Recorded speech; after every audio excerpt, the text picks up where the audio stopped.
తెలంగాణ రైతన్నలకు రేవంత్ సర్కార్ good news చెప్పింది. ఎన్ని ఎకరాలున్నా కూడా రైతు భరోసానిస్తామంటూ ఉప ముఖ్యమంత్రి బట్టి విక్రమార్క కీలక వ్యాఖ్యలు చేశారు. ఈ నెల 26న గణతంత్ర దినోత్సవ సందర్భంగా రైతన్నల ఖాతాలో రైతు భరోసాను వేసేందుకు సిద్ధమవుతుంది. దాదాపు 8,400 కోట్ల రూపాయలు రైతుల ఖాతాలో ఎకరాకు 6,000 చొప్పున ఇక రైతు భరోసాను జమ చేస్తున్నట్టుగా, ఎన్ని వందల ఎకరాలున్నా వాళ్ళందరికీ సాగుకు యోగ్యమైనటువంటి భూములన్నిటికీ కూడా రైతు భరోసాను వేస్తామంటూ ఉప ముఖ్యమంత్రి బట్టి విక్రమార్క కీలక వ్యాఖ్యలు చేశారు. ఎన్నో రోజుల నుంచి రైతులంతా కూడా 1000 కళ్ళతో ఎదురు చూస్తున్నారు. రైతు భరోసాను ఎప్పుడు రాష్ట్ర ప్రభుత్వం అమలు చేస్తుంది, ఎప్పుడు రైతుల ఖాతాలో వేస్తున్నట్టు కూడా చాలామంది వెయిట్ చేస్తున్నారు. ఒక్కసారి ఇక డిప్యూటీ సీఎం బట్టి విక్రమార్క రైతు భరోసా మీద చేసినటువంటి కీలక వ్యాఖ్యలు తొలి వెలుగు స్క్రీన్ మీద చూద్దాం. అందరికంటే ముందు ఇక రైతు భరోసాకు సంబంధించి మనం మాట్లాడుకున్నట్టయితే గత 2 దఫాలుగా కూడా కాంగ్రెస్ సర్కార్ రైతు భరోసాను వేయాల్సింది, కానీ నిధుల కొరతతో ఆలస్యం అవుతూ వస్తుంది. గత ప్రభుత్వం ఎకరాకు 5,000 ఇస్తే ఇక రేవంత్ సర్కార్ ఎకరాకు 6,000 చొప్పున రైతుల ఖాతాలో రైతు భరోసా వేసేందుకు సిద్ధమైంది. సో తాజాగా డిప్యూటీ సీఎం బట్టి విక్రమార్క కీలక వ్యాఖ్యలు చేశారు. ఆ వ్యాఖ్యలు ఒకసారి చూద్దాం, అనంతరం డిస్కషన్ కంటిన్యూ చేద్దాం. చెప్పండి ధైర్యంగా, అందరికి ఇస్తున్నా 5 ఎకరాలకో 10 ఎకరాలకో కాదు, ఎటువంటి షరతులు లేకుండా వ్యవసాయ యోగ్యమైనటువంటి భూములన్నిటికీ కూడా ఈ రోజు 12,000 రూపాయలు ప్రతి ఎకరానికి ఇచ్చేటువంటి కార్యక్రమాన్ని మన ప్రభుత్వం, ప్రజాప్రభుత్వం ప్రకటించింది. జనవరి 26 నుంచి అమలు చేయబోతున్నాం. అలాగే దానికి 8,400 కోట్ల రూపాయలు రైతుల అకౌంట్లోకి వేయబోతున్నామని కూడా మీ అందరికీ మనం చేస్తా ఉన్నాం. ఒక్కసారిగా డిప్యూటీ సీఎం బట్టి విక్రమార్క సెన్సేషనల్ కామెంట్ చేశారు.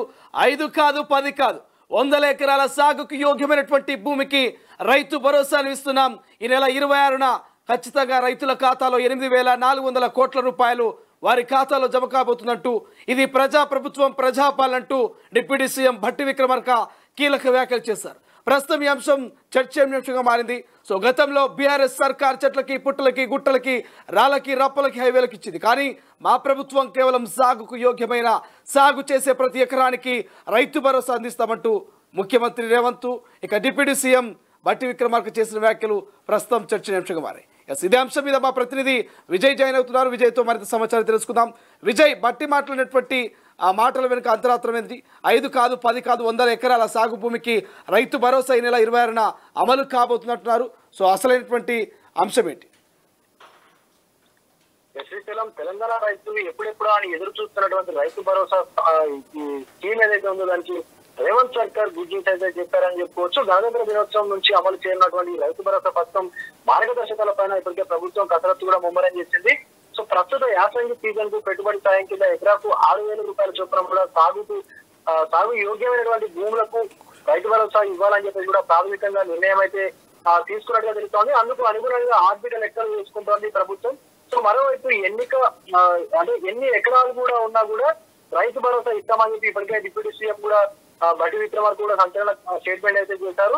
సో ప్రతిపక్షాలు చేసినటువంటి ఇవన్నీ కూడా నమ్మొద్దు, ఇవన్నీ కూడా కుట్రలో భాగంగా వాళ్ళు ప్రతిపక్షం కూడా ఆరోపిస్తున్నారని చెప్పి కూడా మనకు బట్టి విక్రమార్క చెప్తున్న సందర్భం కూడా ఉంది. ఇందులో ప్రజా ప్రభుత్వం అధికారులకు రాగానే మొదటి ఏడాది రైతు భరోసా కింద సుమారుగా 7,600 కోట్ల రూపాయలు కూడా రైతుల ఖాతాలో జమ చేశామని చెప్పి కూడా తెలిపారు. 2 లక్షల వరకు కూడా రుణమాఫీ కింద రైతుల ఖాతాల్లో 3 నెలల కాలంలో సుమారుగా 22,000 కోట్ల రూపాయలు కూడా జమ చేశామని చెప్పేసి కూడా ఆయన తెలిపినటువంటి పరిస్థితి కూడా. సో ధనిక రాష్ట్రాన్ని కేసీఆర్ చేతిలో పెడితే 2 లక్షల రుణమాఫీని 4 వాయిదాల్లో చేశారు. వారు చేసినటువంటి మాఫీ వడ్డీకే సరిపోలేదని చెప్పేసి కూడా అసలు అలాగే మిగిలి ఉంది.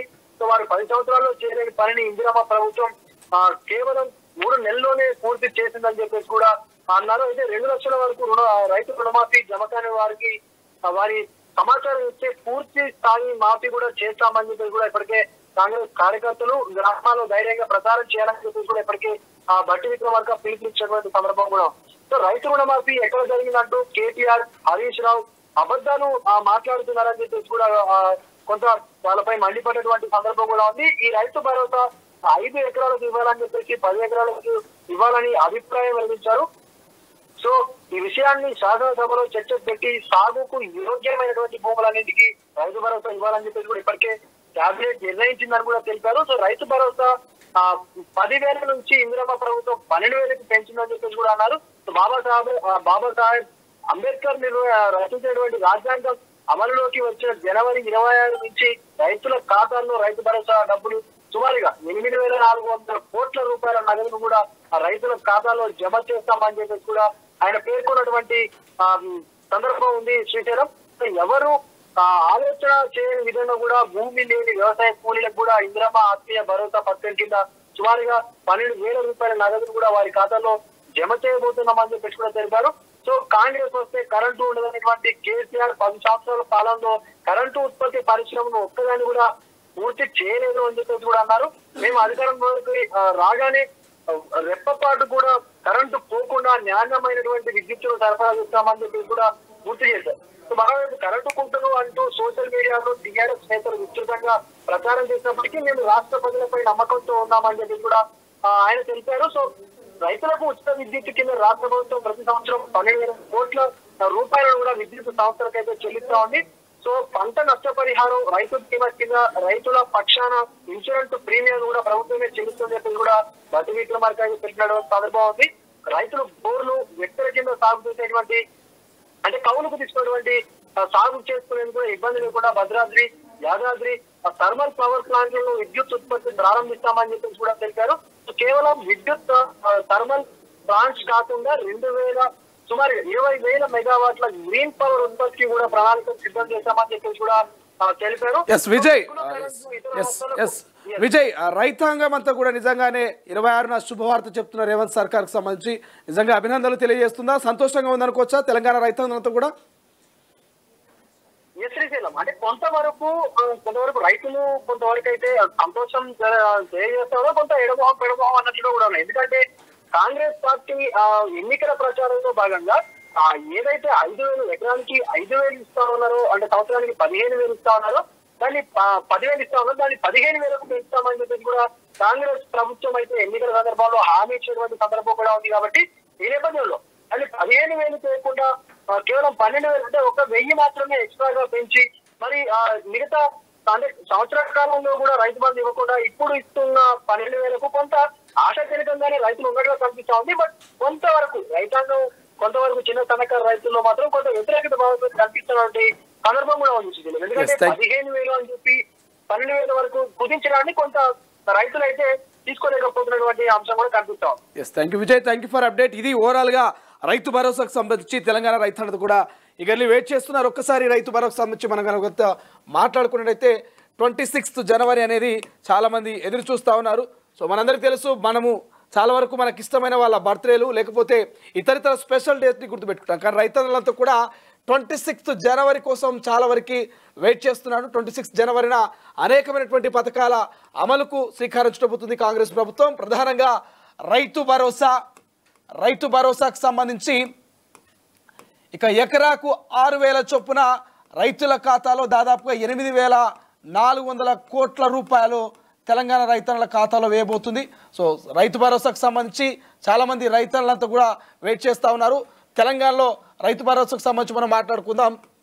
ఇక మరోవైపు ఇందిరమ్మ ఆత్మీయ భరోసాకు సంబంధించి ఇందిరమ్మ ఆత్మీయ భరోసాకు సంబంధించి డిస్కషన్ నడుస్తుంది. ఇంకోవైపు ఇక రేషన్ కార్డుల జారీకి సంబంధించి కావచ్చు. ఈ 3 అంశాల గురించి మనం కనుక డిస్కషన్ చేసుకుంటే ప్రధానంగా ఇందిరమ్మ ఆత్మీయ భరోసాకు సంబంధించి మనం కనుక మాట్లాడుకున్నట్టయితే సో ఇందిరమ్మ ఆత్మీయ భరోసాలో భాగంగా ప్రధానంగా 12,000 రూపాయలు ఎవరైతే తెలంగాణలో ఉన్నటువంటి కూలీ రైతులు ఉన్నారో కూలీ రైతుల ఖాతాలో ఇక రేవంత్ సర్కార్ ఈ నెల 12న మరి ఇందిరమ్మ ఆత్మీయ భరోసా కింద వాళ్ళ ఖాతాలో ఇక అమౌంట్ను జమ చేయబోతుంది. మరోవైపు రైతు భరోసా పేరిట సాగుకు యోగ్యమైనటువంటి ప్రతి ఎకరా భూమికి అది 100 లేకపోతే 500 అనేది పక్కన పెడితే ఇదంతా కనుక సాగు అయితే ఇది కనుక మీరు దున్నినట్టయితే దీంట్లో కనుక మొక్కజొన్ననో పచ్చో వరో ఇంకా ఇతర ఏ పంటలు కనుక మీకు సాగు చేసినా 500 ఎకరాలున్నా కూడా సాగుకు యోగ్యమైన భూమి సాగు చేసేటువంటి రైతన్నకు మేము రైతు భరోసా ఇస్తామంటూ ఇక రేవంత్ సర్కార్ క్లియర్గా చెప్పింది. దాదాపుగా తెలంగాణ విషయానికి వచ్చినట్టయితే 1,53,00,000 ఎకరాల భూమి ఉన్నది. సో అందులో దాదాపుగా 1,00,00,000 ఎకరాల భూమికి రేవంత్ సర్కార్ రైతు భరోసా ఇచ్చేటువంటి అవకాశం కనిపిస్తుంది. సో పైన ఉన్నటువంటి 53 లక్షల భూమి ఏమవుతుందో, సో ఈ 53 లక్షల భూమి అంతా కూడా సాగుకు యోగ్యం కానటువంటి భూమి. దాన్ని మనం చెప్పుకోవచ్చు చెట్ల కింద, గుట్ల కింద, పుట్టల కింద, రాళ్ళు, రప్పులు, హైవేలు, వెంచర్లు, నాలా భూములు, ఇలా కన్వర్టెడ్ భూములు, ఇవన్నీ కూడా దాదాపు 53 లక్షల వరకు ఉండే అవకాశం ఉంటుంది. ఓవరాల్గా మాత్రం 1,00,00,000 ఎకరాలకు రేవంత్ సర్కారు సాగుయోగ్యమైనటువంటి భూములకు రైతు భరోసాను ఈ నెల 26న చాలా బ్రహ్మాండంగా రైతుల ఖాతాలో వేసే పరిస్థితి కనిపిస్తుంది. ఇంకోవైపు రేషన్ కార్డుల జారీకి కూడా ఈ నెల 26న శ్రీకారం చుట్టబోతుంది. ఇందిరమ్మ ఇల్లుకు సంబంధించి కూడా మనకు అప్డేట్స్ రాబోతూ ఉన్నాయి. సో ఇట్లా చాలా పథకాల గురించి రేవంత్ సర్కార్ తెలంగాణ ప్రజలంతా కూడా చాలా వెయిట్ చేస్తూ ఉన్నారు. ఇటువైపేమో తెలంగాణ ప్రజలు, అటువైపేమో రేవంత్ సర్కార్ ఇచ్చిన హామీని నిలబెట్టుకోవాలి, అభివృద్ధి పథకంలో తెలంగాణ ప్రజలను తీసుకుపోవాలనేటువంటి ఆలోచనలో ప్రభుత్వం ఉంటే, మరోవైపు తెలంగాణ ప్రజలు ఇచ్చిన హామీని నిలబెట్టుకుంటారా లేరా. ఇప్పటికే సర్పంచ్ ఎన్నికలు, ఇక జెడ్పీటీసీ, ఎంపీటీసీ ఎన్నికలు వస్తూ ఉన్నాయి కాబట్టి ఈ సమయంలో రైతులను 1000 కళ్ళతో ఎదురు చూస్తూ ఉన్నారు. దాదాపుగా ఏడాది నుంచి కూడా రైతు భరోసా గురించి ఆలోచిస్తూ ఉన్నారు, పెట్టుబడి సాయం గురించి ఆలోచిస్తూ ఉన్నారు. కాబట్టి ఒక రకంగా చెప్పాలంటే 26th జనవరి అనేది నిజంగానే రైతుల విషయంలో ఇది ఒక శుభ పరిణామము, ఒక హ్యాపీ డే అని చెప్పుకోవచ్చు. సో 26th జనవరి రోజే అనేకమైనటువంటి సంక్షేమ పథకాల అమలుకైతే శ్రీకారం చుట్టబోతుంది. ప్రధానంగా రైతు భరోసా, ఇక ఇందిరమ్మ ఆత్మీయ భరోసాను కూడా అమలు చేయబోతోంది. ఇక రేషన్ కార్డు అప్డేట్స్ కావచ్చు, ఇందిరమ్మ ఇల్లు కావచ్చు, ఇట్లా చాలా అంశాల గురించి అయితే 26th జనవరిని సెంటర్గా పెట్టుకొని ఆ రోజు మాత్రము ఇక పథకాల అమలుకు కాంగ్రెస్ ప్రభుత్వం శ్రీకారం చుట్టబోతుంది. సో చూద్దాం మళ్ళీ ప్రజల నుంచి, రైతుల నుంచి ఈ పథకాల మీద ఎటువంటి రెస్పాన్స్ వస్తుంది. మరి నిజంగానే రైతులంతా కూడా ఆనందంగా ఉన్నారా, ఆందోళనగా ఉన్నారా, సంతృప్తిగా, అసంతృప్తిగా ఉన్నారా అనేది 26th జనవరిని మనకు చూడాల్సినటువంటి అవసరం ఉంటుంది. ప్రపంచంలో ఏ మూల ఏ క్షణం ఏం జరుగుతుందో వేగంగా తెలుసుకోవడానికి తొలి వెలుగు వాట్సాప్ ఛానల్ని ఫాలో చేయండి.